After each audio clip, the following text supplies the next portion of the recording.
The hospital corridor was quiet that evening, bathed in the soft glow of fluorescent lights that hummed their familiar tune. Robert Mitchell stood outside room 247, his Navy suit slightly rumpled from 3 days of barely leaving his son's bedside. His dark hair, usually perfectly combed for board meetings, fell across his forehead as he pressed his palms against the cool glass window. Inside, his 7-year-old son Timothy lay motionless in the hospital bed. The boy's blonde hair caught the warm lamplight, and his small chest rose and fell with mechanical precision, thanks to the breathing tube. It had been 11 days since the accident. 11 days since their world changed forever. Robert was the CEO of Mitchell Industries, a man accustomed to solving problems with logic and determination. But this was beyond anything money or power could fix. The doctors had used words like minimal brain activity and unlikely to recover. They'd suggested, gently at first, and then more insistently, that perhaps it was time to consider other options. He couldn't. He wouldn't. A soft voice interrupted his thoughts. "Mr. Mitchell?" He turned to see a young nurse standing beside him. She wore blue scrubs, her blonde hair pulled back in a simple ponytail. Her name tag read Emma Carson. She couldn't have been more than 25, with kind eyes that seemed to carry an unusual depth for someone so young. "Yes?" His voice was hoarse from disuse. Emma looked at Timothy through the window, then back at Robert. When she spoke, her words were barely above a whisper, as if she were sharing a precious secret. "I can wake your son." Robert blinked. He'd heard many things over the past 11 days. Sympathetic platitudes, medical jargon, well-meaning advice. But never this. Never something so simple, so impossible, so hopeful.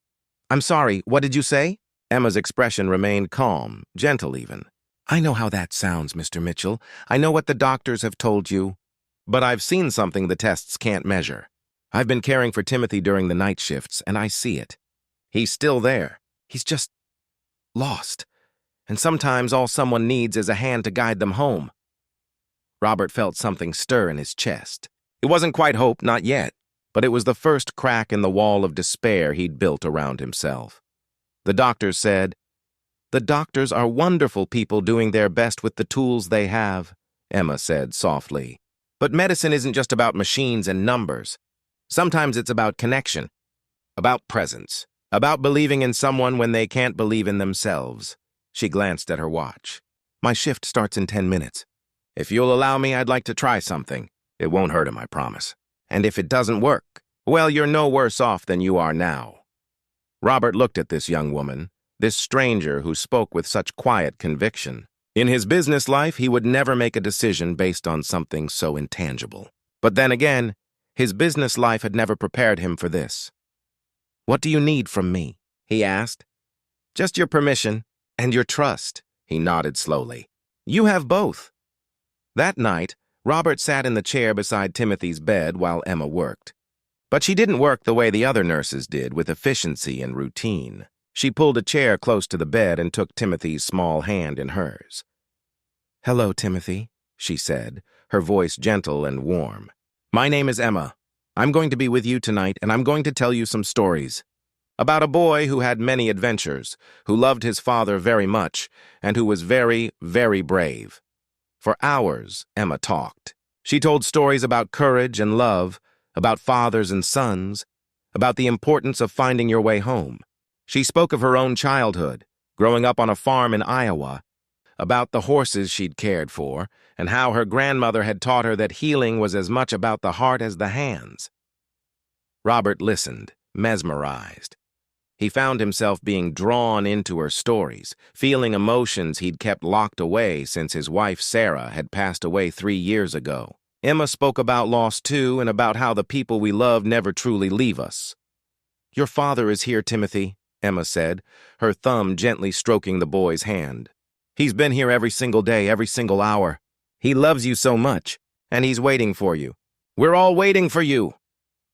As the night deepened, something remarkable began to happen. The monitors that had maintained their steady, unchanging rhythm for 11 days started to fluctuate, just slightly at first. Then, more noticeably, Robert stood up, his heart pounding. "What's happening?" Emma didn't look alarmed. In fact, she smiled. He's listening. He's finding his way back. She leaned closer to Timothy. That's right, sweetheart. Follow my voice. Follow your father's love. You can do this. You're so strong and you're so loved. The hours passed like pages in a book. Emma never stopped talking, never stopped holding Timothy's hand. She told him about the sunshine waiting outside, about his father's plans to take him to the ocean in summer, about all the beautiful things life still held for him. Around 4 in the morning, when the hospital was at its quietest, Timothy's fingers moved. It was just a twitch, barely perceptible. But Robert saw it. Emma saw it. Timothy, Emma said, her voice still calm but filled with warmth. That's it, honey.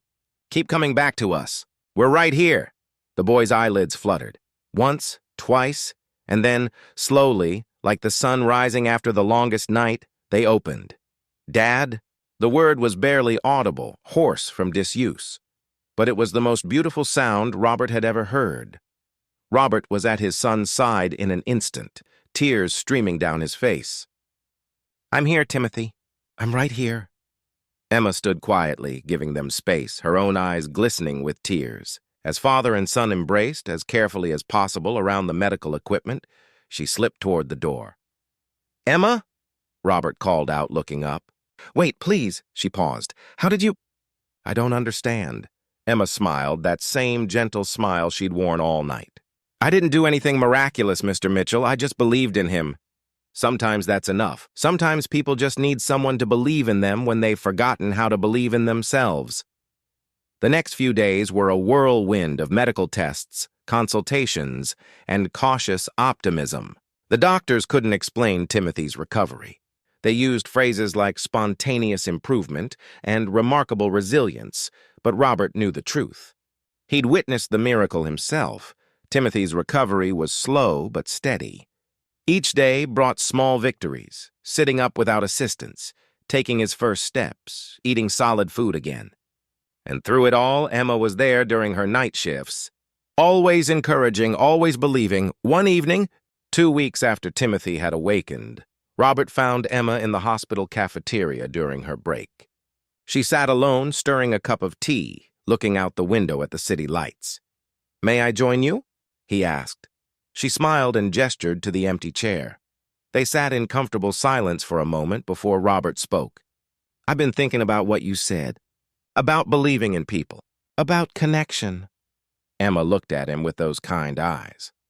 And I've spent most of my adult life believing that success comes from control, from planning, from making things happen through sheer force of will. But you taught me something different. You taught me about faith, about trust, about the power of simply being present for someone. Your son taught you that, Emma said gently. I was just there to remind you. Robert shook his head. No, you did something extraordinary, and I want to understand how. What made you so certain you could reach him? Emma was quiet for a long moment, watching the steam rise from her tea. When she spoke, her voice carried the weight of memory. When I was 16, my younger brother Michael was in a coma after a farming accident. The doctor said the same things you heard, but my grandmother, who'd been a nurse for 40 years, she would sit with him every night. She'd talk to him, sing to him, tell him stories. And on the 8th day, he woke up. She looked up at Robert. She taught me that consciousness isn't just in the brain. It's in the connections we make, the love we share, the voices that call us home. Medicine can heal the body, but sometimes the soul needs healing too. Your grandmother sounds like a wise woman. She was. She passed away last year, but everything I know about true healing, I learned from her. Robert reached across the table and gently took Emma's hand. Thank you. Not just for saving my son, but for reminding me what really matters. Timothy was discharged 3 weeks after he'd awakened. The morning they left the hospital, Robert and his son stopped by the nurse's station to say goodbye. Emma was there, finishing her shift. Timothy, still a bit weak but with color back in his cheeks and light back in his eyes, walked up to her and wrapped his arms around her waist. Thank you, Miss Emma, he said, for helping me find my way home. Emma knelt down to his level and cupped his face gently in her hands. You did all the hard work, sweetheart. I just kept the light on for you. She looked up at Robert, who stood watching with gratitude written across his features. Take care of each other, she said. That's all that matters in this world, taking care of each other. As they walked out of the hospital into the bright morning sunshine, Timothy held his father's hand tightly. Robert looked down at his son, this precious gift he'd almost lost, and made a silent promise. He would be different now. He would be present. He would remember what Emma had taught him about faith, about connection, about love. 6 months later, Robert established the Emma Carson Foundation for Patient Care, dedicated to training nurses in holistic healing approaches. Emma initially protested the use of her name, but Robert insisted. "You gave me back my son," he said. "Let me honor that by helping other families find their way through the darkness." The foundation flourished, touching countless lives. And though Robert and Emma remained friends, both understood that their paths had crossed for a specific purpose, in a specific moment. She had been exactly who he and Timothy needed, when they needed her most. On Timothy's 8th birthday, when he blew out the candles on his cake, Robert asked him what he'd wished for. The boy smiled, that bright smile that lit up every room. "I wish that everyone who's lost could find someone like Miss Emma to help them find their way home." Robert pulled his son close, remembering that darkest night in the hospital, remembering Emma's whispered words, "I can wake your son." She had done more than that. She had awakened something in all of them,